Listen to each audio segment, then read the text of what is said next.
I'm attorney Martin Nicholson from the Law Office of Martin Nicholson. I'm here today to talk about Music Monday. Music is what makes the world go around.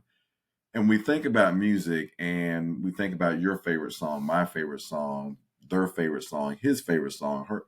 I mean, you can think about the time that you first heard a song and it can bring good memories or bad memories. You can think about fight songs, theme songs. I actually have a playlist that I use when I get ready to go to jury trial, and I'll probably end up sharing some of those songs with you in a later video. Movies, and they have scores and themes. Music is so important in people's lives. I know it is in mine. And so I thought that I would do some music reaction videos, but I'm going to add a twist to it because I'm going to add something about the law. Even though the song may not even be about the law, I'm going to try to point how what the song or singer or rapper or whatever is saying, how it may be applicable in the law. So my favorite singer, blues singer, Howlin Wolf, Chester Arthur Burnett. He was named after a president, and he to me is his voice is just awesome, like nothing I've ever heard before or since. I mean, he's just so good. And he was born June 10th, 1910, in White Station, Mississippi, near West Point, Mississippi. Now he died January 10th of 1976 in Hines, Illinois. Like I said, he was a blues singer and an exponent of the principal Chicago urban blues style sound. Now, he was brought up on a plantation in Mississippi. That's where he was raised. And he listened to the music of that time. And the music that he heard was the traditional sounds of the region. And he started playing when he was really young, in the 1920s and 30s, throughout Mississippi in these small clubs. He was influenced by Blind Lemon Jefferson, the second Sonny Boy Williamson, Alec Rice Miller, not the first Sonny Boy, which was John Lee Williamson. And then his biggest influence was Charlie Patton. In the 1940s, he went to Arkansas and he formed a band. And people in that band, they had James Cotton, great harmonica player, Little Junior Parker. Both of them are noted blues players. Howlin Wolf was accompanied by himself on vocal, guitar, and harmonica, but his main instrument was his voice, that guttural, emotionally suggestive sound, that voice like a howl. It was so raw with power and authenticity. After his first song, Moaning at Midnight in 1951, became a hit, he moved to Chicago, where the Muddy Waters was playing.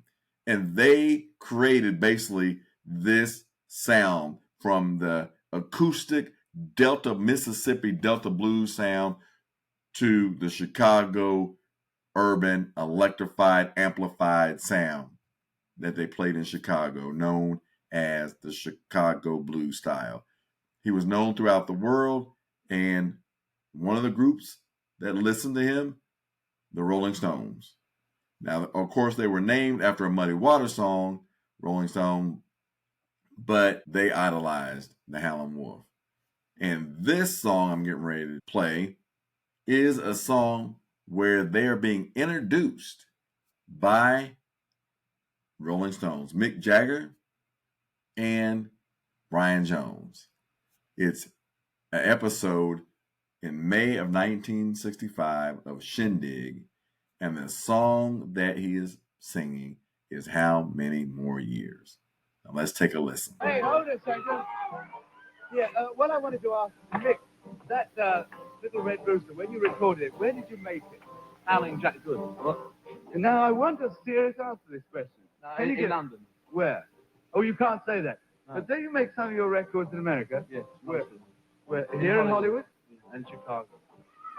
Well, I was in Chicago a little while ago, and I came across this restaurant. I went in, and I found a chap singing the blues. I thought he was fantastic, so I booked him. And it turned out to be somebody you know about. In fact, he's quite famous, isn't he? Yes, well, he was the first one that recorded Little Red Rooster.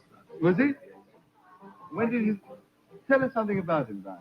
Well, when we first started playing together, we started playing because we wanted to play rhythm and blues, and Howlin Wolf was one of our greatest idols, and it's a great pleasure to find him being booked on this show tonight. It really is a pleasure. Thanks to Howlin Jack Good. So I think it's about time you shut up and we had Howlin Wolf on stage. Yeah, I agree. Let's get him up. Now, you heard Mick Jagger say that Howlin Wolf was somebody that first recorded the song Little Red Rooster, which the Rolling Stones obviously did. But also, it was really, I believe Howlin Wolf wrote the song, but the person that got credit for it was Willie Dixon because he could read and write, and he took credit for a lot of songs.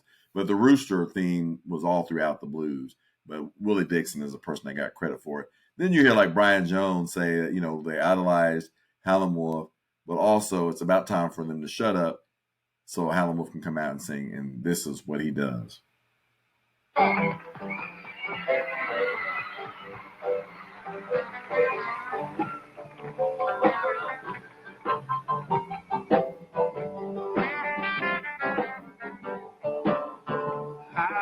many more years till I let you dog me around?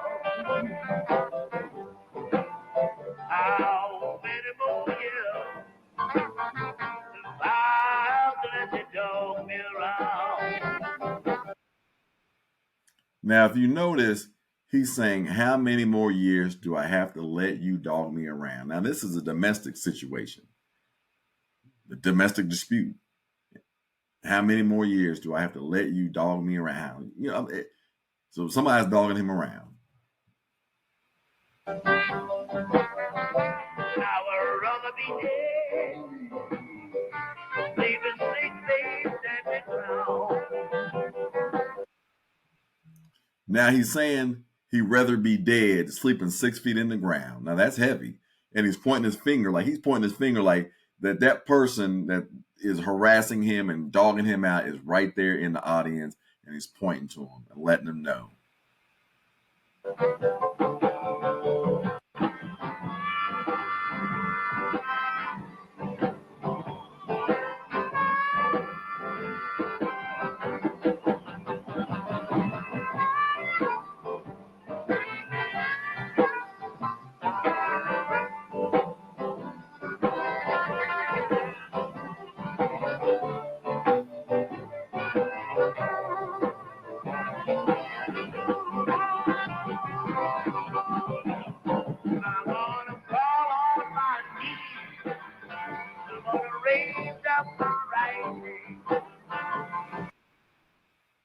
Now he's saying he's going to fall on his knees and raise up his right hand. Now that's exactly what some of our clients do. They do a deposition in court. You got to raise up your right hand, and he's falling on his knees. He's raising his right hand so he can tell his story, so he can tell his truth. That's the blues.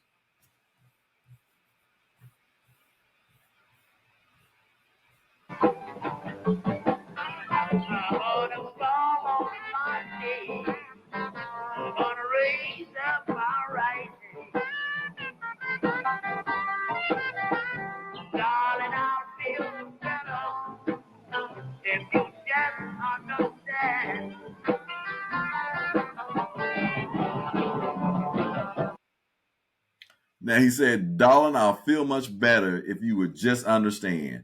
And once again, that's kind of like the court.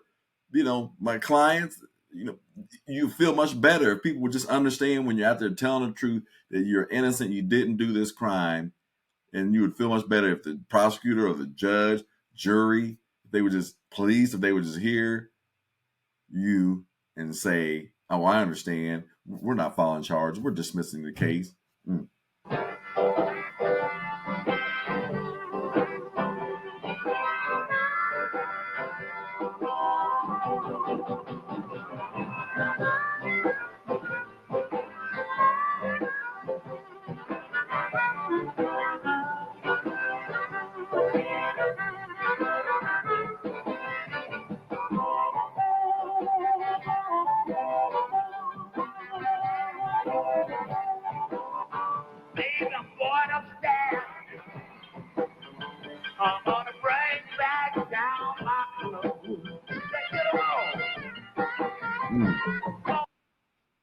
Now he said and then once again he's pointing. Like he said, I'm going upstairs. I'm gonna bring back down my clothes. She says, get them all. So she's kicking him out, or he's leaving on his own will. Just depends on which version you want to believe. Hey, is she throwing him out, or is he leaving on his own because he's like through with being dogged out? But he's pointing and he's just saying what's going on.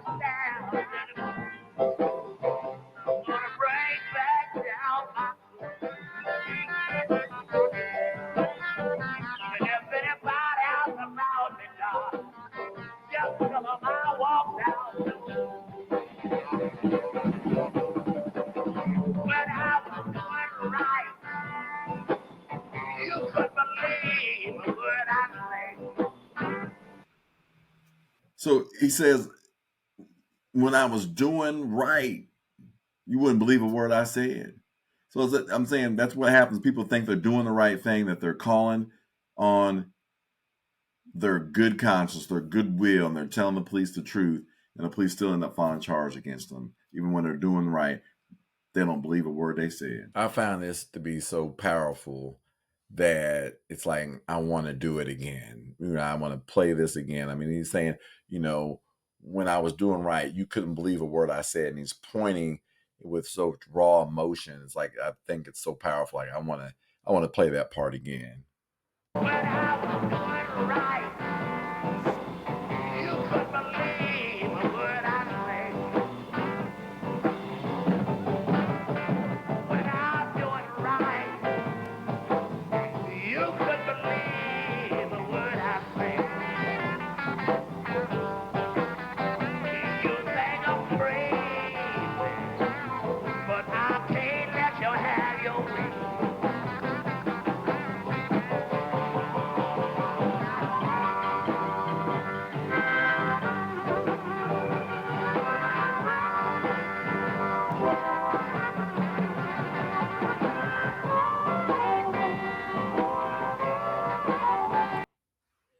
Okay, and now here it's like, you hear people talk about Elvis Presley and how they had to film him from the waist up because he was all over the place and shaking his hips.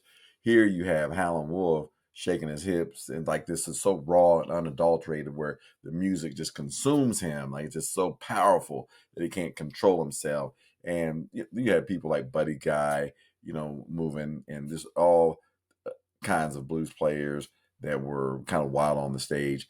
And Howlin Wolf, I even had seen a video of him where he's crawling out on all fours with a towel hanging out of his back pocket, like a tail, calling himself the tail dragger. I'm going to play him doing this dance one more time. It's so raw. And so